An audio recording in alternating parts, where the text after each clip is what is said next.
This is a modest proposal. Part 36 of Surrogate, the Director's Cut. Written by Kraiva. The rating is mature. No archive warnings apply. The fandom is Malevolent, the podcast. Additional tags. Well, you know this had to be coming eventually. It's not as if Hastur has enough to deal with right now. Shakes him like a ketchup bottle.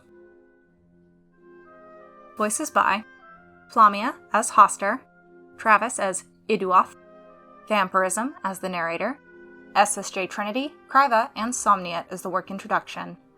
Editing by Flamia, directed by Vmprsm, transcript by Saffron, created and posted with permission from the authors of Surrogate, the Director's Cut. An ally comes to survey the work the king has done, and an interesting conversation results.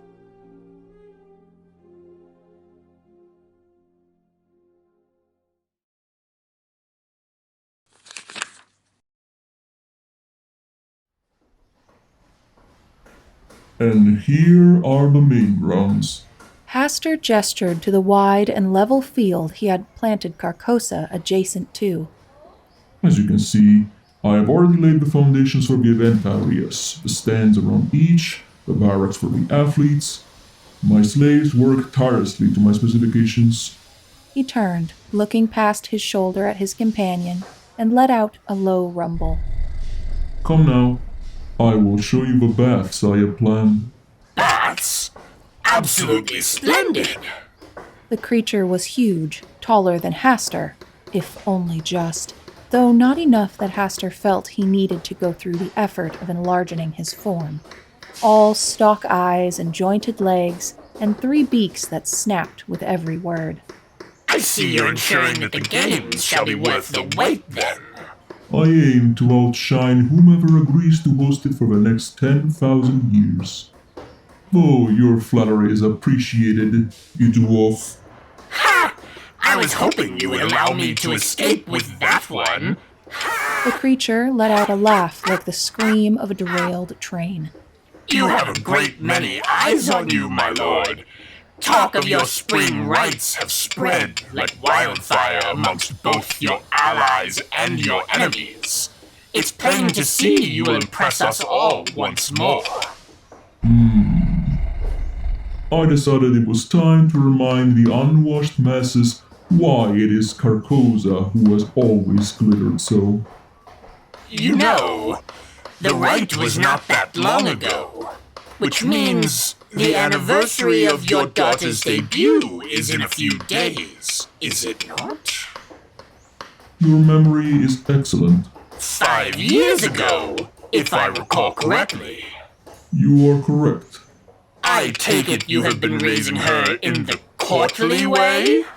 Hastur turned his face to Yd'uthoh, his pallid mask unreadable.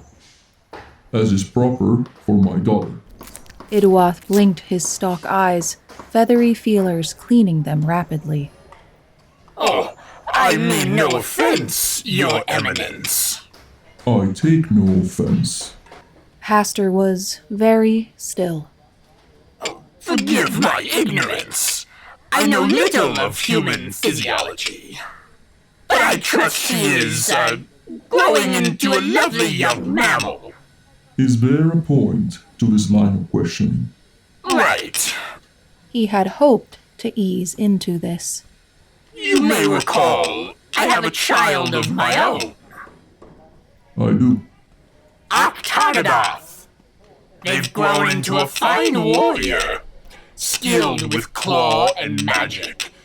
They slaughtered an entire nest of elder things themselves, you know. Ground them into paste.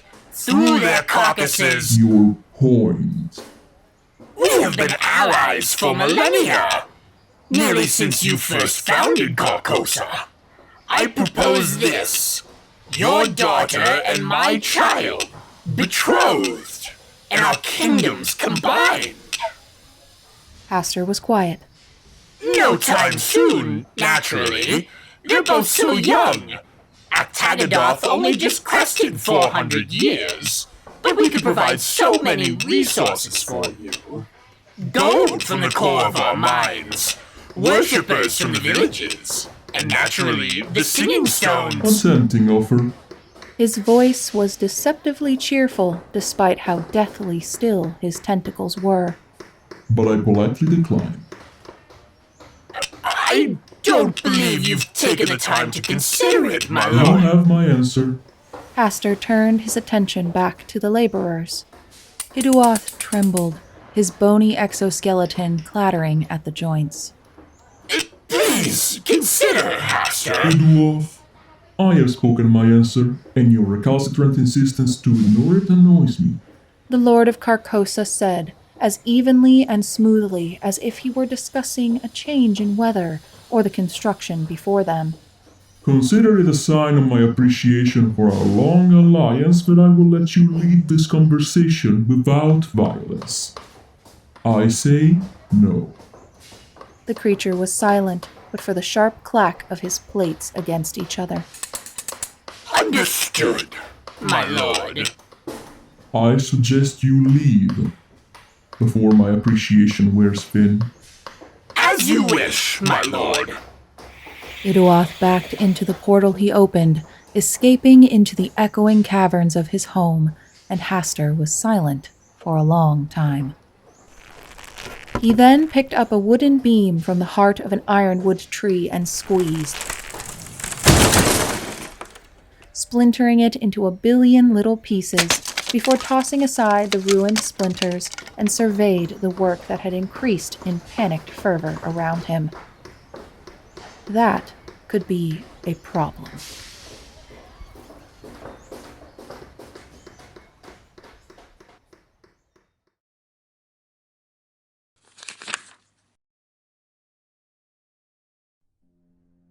If you enjoyed this production of Surrogate, the Director's Cut, please read the original written work on AO3, where it is still actively updating as of July 2025.